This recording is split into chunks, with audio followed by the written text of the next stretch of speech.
Hi there.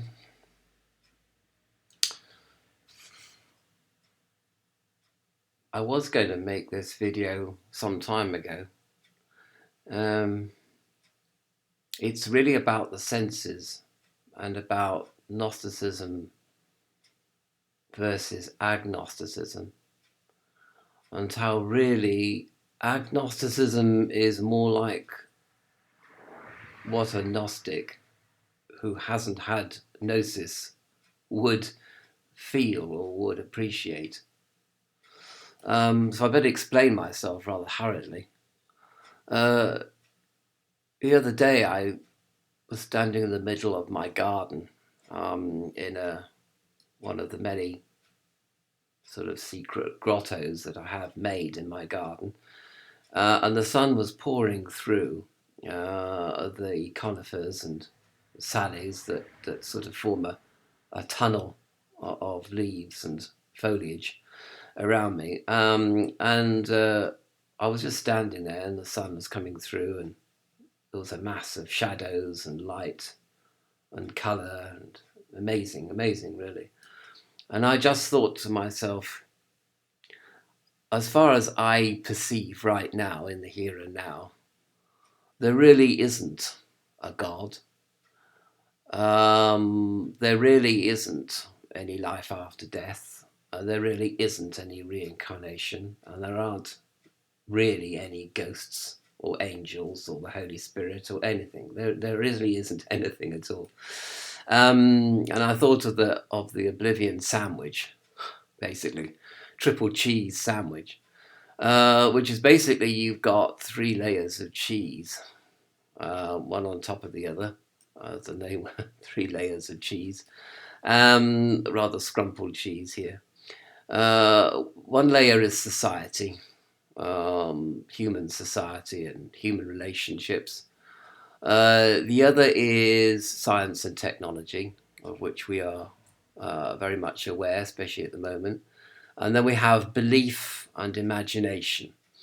And these really form the triple cheese sandwich. And the pieces of bread that enclose these three layers of cheese is the bread of oblivion. So before you're born, there is oblivion, and after you die, there is oblivion. There is nothing else. So all that we basically have is society, science, and technology, belief and imagination.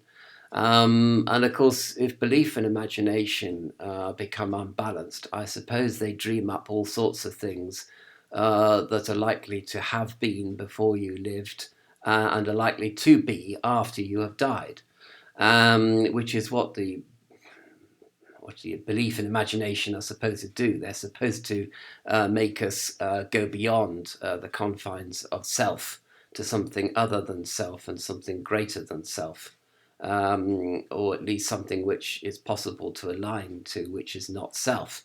A sort of uber self, one might even say, a deified self, even, if you want to put it like that.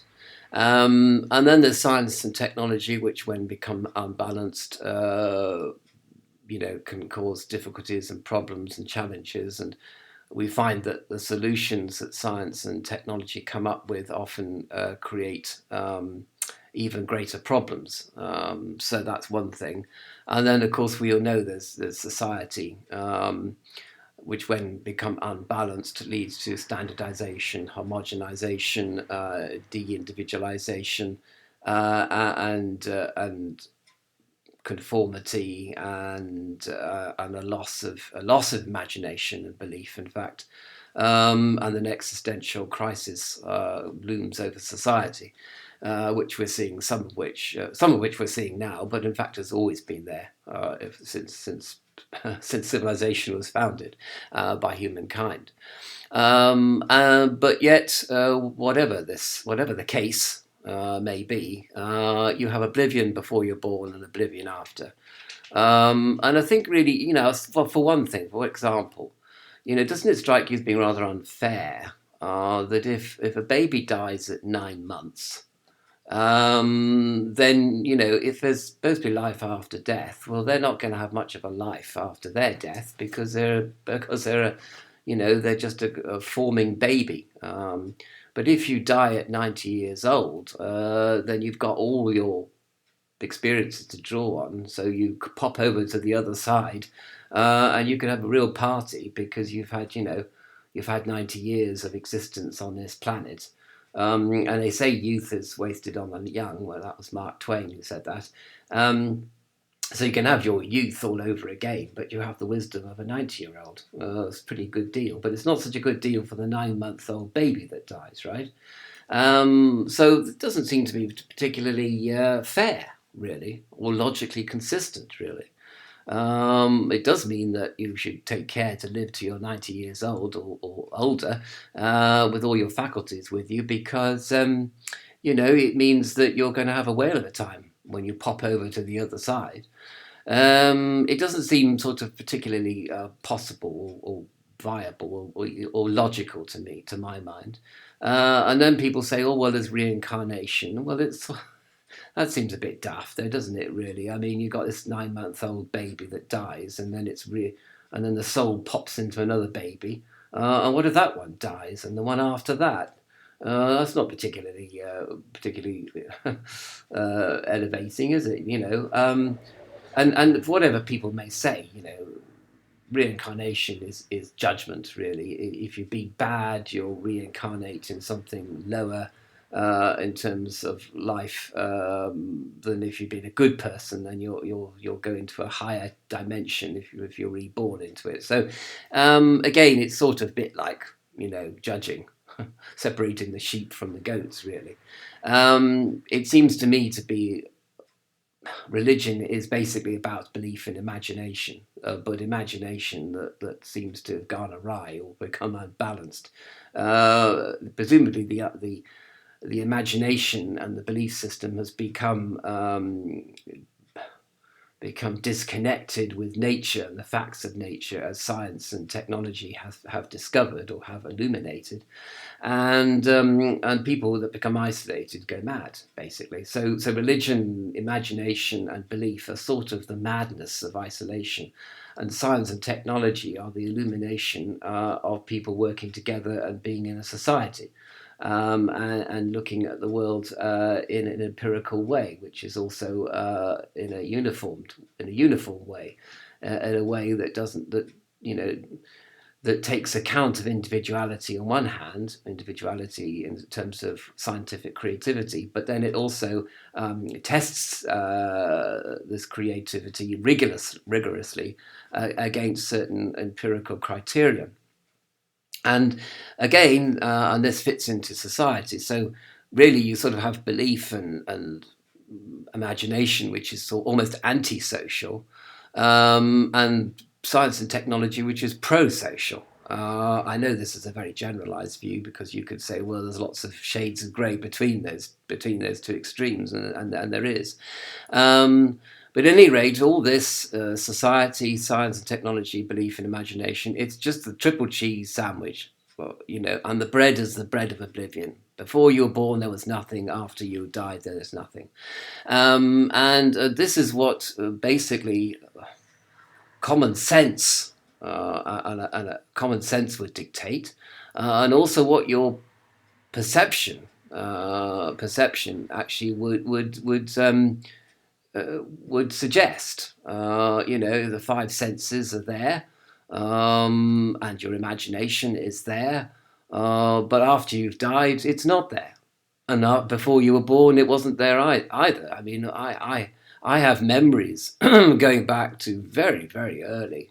So does my brother, back to being a baby, in fact. But before that, it was oblivion. Before that, there was nothing. There was no thought. There was no consciousness. And I've no doubt that after I've died, also there'll be no consciousness. It will be oblivion, which is why people hang on to life as much tenaciously as they do, and why, as a society, we wish to preserve the life of as many people as we can for as long as we can, because we know we don't want to die, and no animal, no sentient being does want to die. That's possibly what makes a sentient being is the will to survive, and the will to thrive, and the will to be happy.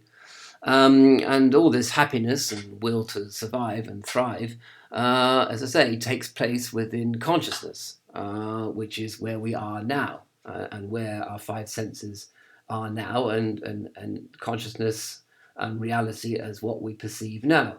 So I mean, when I read A.J. Ayres, and his books on what they call materialistic philosophy, or the English school of philosophy, I was very taken by the calm logic of the argument against the existence of God or afterlife or reincarnation or ghosts, or and of course all these things are different issues anyway, all sort of lumped into one big sort of lump of imagination and belief. A belief in something which is over the hill, but you don't know what's over the hill, but you're just conjecturing, and it's all just conjecture. And people will say, well, there could be a God, or there could be reincarnation, or there could be an afterlife. And you sort of say to them, well, okay, there could be, there could be anything. So you sort of go along with people and say, well, I'll tell you what, I'll be an agnostic. I don't know whether that God exists. I don't know whether there's life after death. I don't know whether there's a Holy Spirit. I don't know if there's transubstantiation. I don't know whether there's ghosts, and I don't know if there's reincarnation. But okay, if you want me to believe in all that stuff, I'll be an agnostic. I sort of believe in it, but I really don't believe in it ultimately. Well, it's got yet to be proved to me.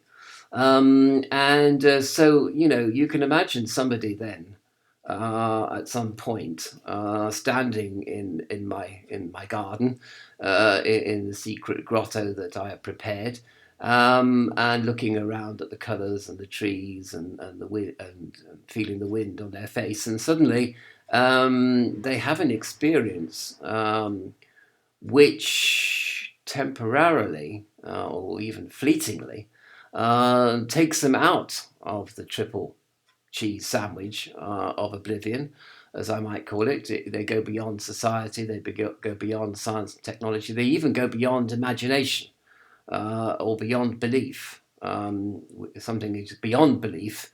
That means it's posited, it's sighted, it's situated in the senses, in perception. So taking normal perception, you then expose this normal perception to something abnormal, as one might say, and extraordinary. So 1 minute you're in an ordinary place, vis-a-vis my garden, and then the next minute you're in an extraordinary place, perceiving with your ordinary perception something which is extraordinary, so extraordinary that it cannot possibly exist, which indicates, or signposts, in fact, that there is something more than just oblivion after death, and something more to life than what came before human life.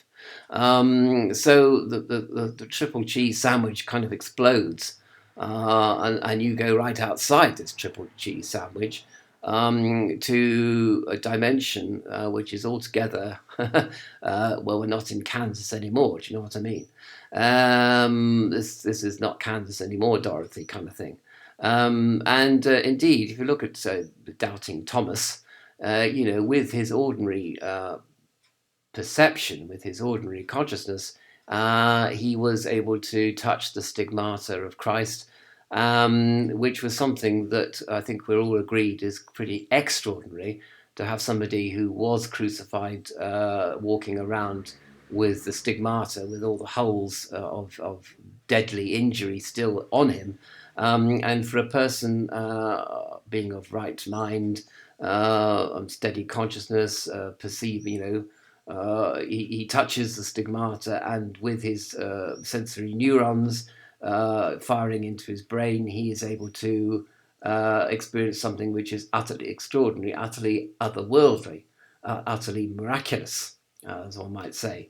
And generally speaking, common sense, we have a pretty good idea of what is miraculous on one hand and what is commonplace on the other. I mean, it's not every day that that people walk around with holes in their hands and their feet and with a wound in their side, having been crucified, and now they're and died, and now they're walking around in the flesh with the stigmata, preaching, meeting people, and and interacting with people as if they were a person, and all this, of course, is happening in Judea, in an ordinary setting, in an ordinary pastoral family setting. And of course, people say, well, I can explain all of that. And, it's got mass hysteria or mass religious experience, which is mass hysteria, given some sort of meaningful context, really. And no doubt it can all be explained away. But in a way, that doesn't really change the Gnostic experience of the people involved. You can explain it away to your satisfaction, but the person insists that being of right mind, which they insist they were at the time, and possessing all their mental faculties and their five senses, nevertheless they experience something which is utterly miraculous, and which signposts the fact that there is something after death after all, and in fact that there was something before death, which was the existence of soul. And soul comes into matter, and then it goes out of matter again, taking with it all its experiences that it possibly needs. But it's certainly, but then you fall back on certain logical inconsistencies in this argument. The 9-month-old baby, for example, what was the point of soul coming into a 9-month-old baby and then going out of it again? It doesn't seem like it's a very sensible thing to do. But perhaps we're judging the situation by our criteria, what is our definition of what is sensible.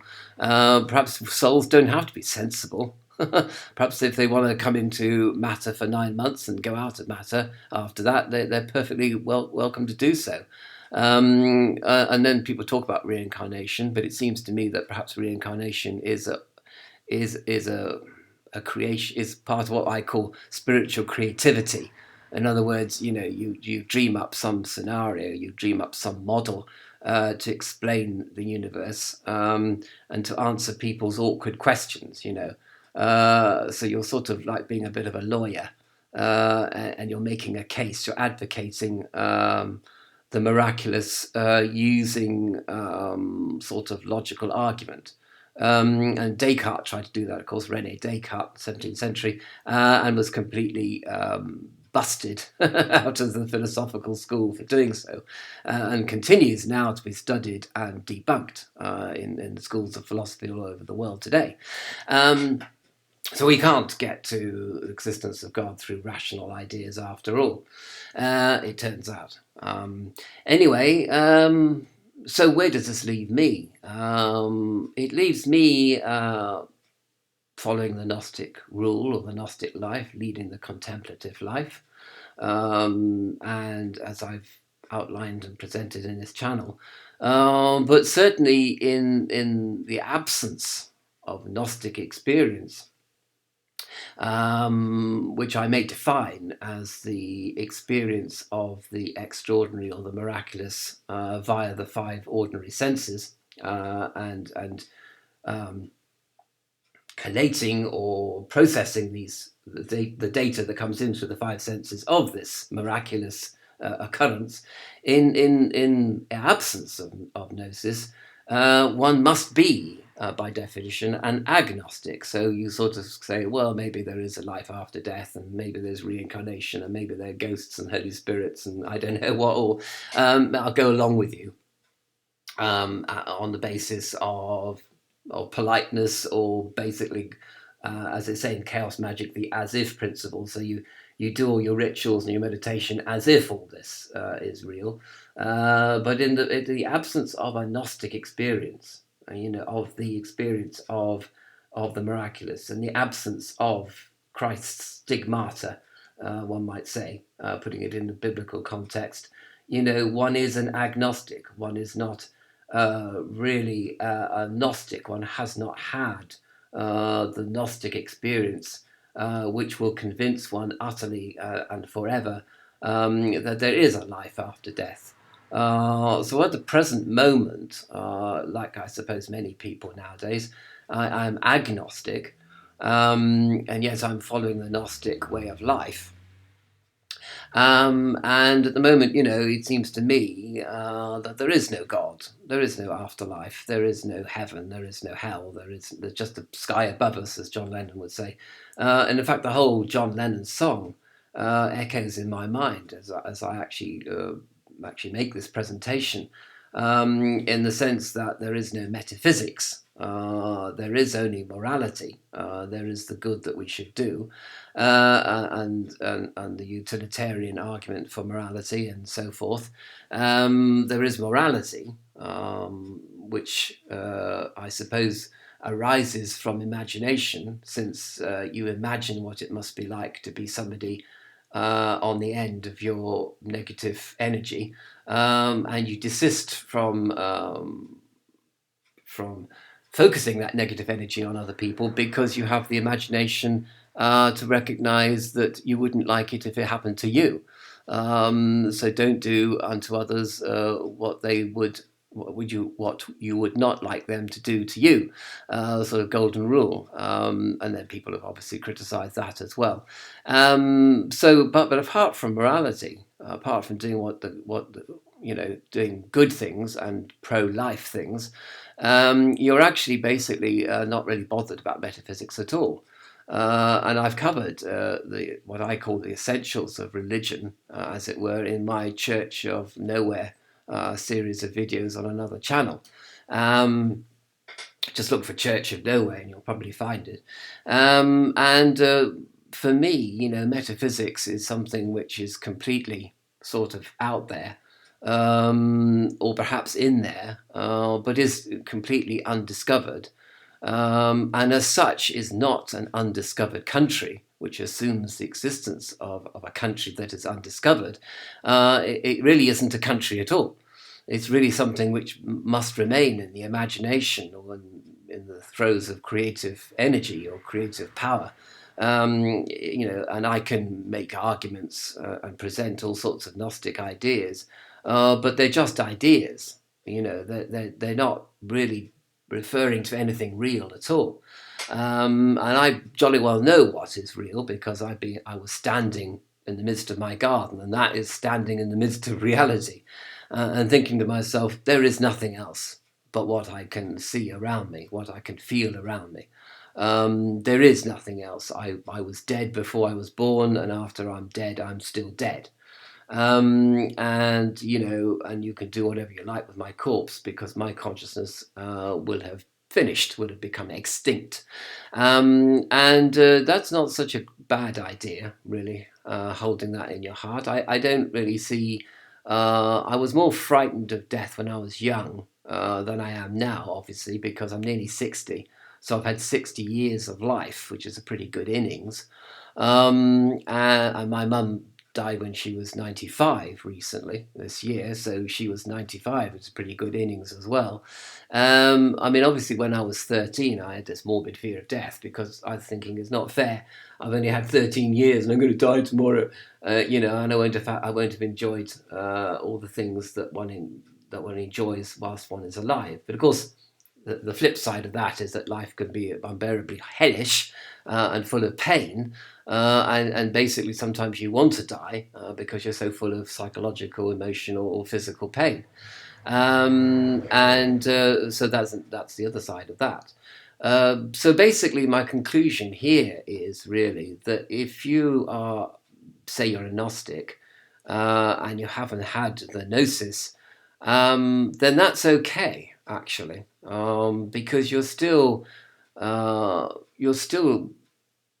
eating of a third of the cheese sandwich. You're still eating. You're still eating belief and eating imagination and advocating all sorts of strange and wonderful religious cults and ideas and UFOs and ghosts and all that and spirits and angels and holy guardian angels and magical entities. You're still spouting on about all of that. And if you enjoy all that kind of stuff, well, that's good, all well and good. But basically, you are still in this world, and for all you know, there is nothing but this world. Nothing exists except the world that we live in, except the material world. And you're going to have to really sort of rely on the fact that at some point in your life you're going to have a Gnostic experience. But if you do have a Gnostic experience, though, I don't think this makes you superior to anybody else. And if you haven't had the Gnostic experience, if you're still an agnostic, this doesn't make you inferior, an inferior type of Gnostic. Because I think Gnosticism can still be a lifestyle. It can still be a lifestyle choice. It can still be something like Buddhism. And Buddhism has no metaphysics. Theravada Buddhism has no metaphysics. It has no God. It just has meditation. It just has calmness. It has the still center of consciousness. And it doesn't need a metaphysics because it's already grasped the source of suffering in this world and how to cure it, which is non-grasping. So you cultivate the mental facility to non-grasp, and then this life is a good life. And what happens to you after this life and what happened to you before is neither here nor there. You are just simply in the moment, in the Buddha moment.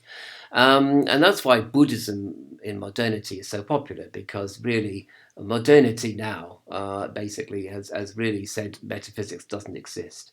And Jesus never walked around in the flesh, and he never had stigmata, and Thomas never felt them. Or if he did, he imagined it. It was belief was so strong. He was so susceptible to any experience, so he was going to experience anything. And you may say, well, he was a doubting Thomas, but of course that was really because subconsciously he wanted to believe more than anybody else, more than any of the apostles, and that's why it was all in his mind set up this miraculous experience because he had to believe it. Because he was in denial of it. Sort of reverse psychology comes in there. Anyway, but I've rattled on long enough, and I would say, carry on being a Gnostic, but unless you have had the Gnostic experience, I can't see that speculating about the existence of God or the existence of an afterlife is actually any good or does any good. Or there's no point to any of it. And you shouldn't even ask the question, is there life after death or is there a God? The question itself, it seems to me, is obviously answered by the fact of a big no. Because you're asking the question from this world's point of view. Maybe if you're asking the question from a point of view which is outside the cheese sandwich, outside the sandwich of Oblivion, then you might be shouting at the screen now saying, no, you're quite wrong. There really is a God, or there really is a life after death. But unless you're going to be at that point of view, really there's no point in asking the question, is there life after death, or is there a God? It really doesn't make any sense, you see, from the point of view where you're at now.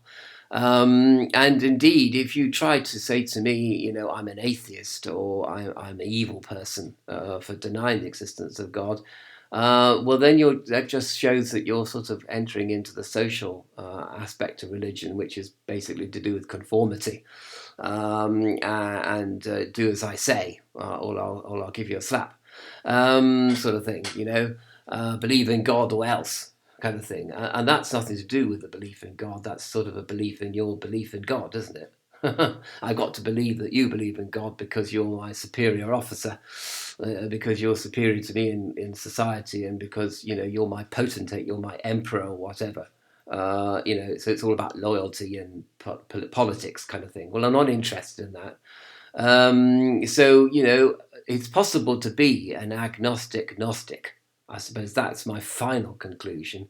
And if you're an agnostic Gnostic, then that's okay. And if you have had Gnosis, then it may be that you're not really interested in Gnosticism either. I suppose why would you be? You are just going to sort of like nod your head at the screen now and say, "Oh well, look at the mess he's drawn all over this lovely white page. Look at the mess of lines. This guy thinks far too much."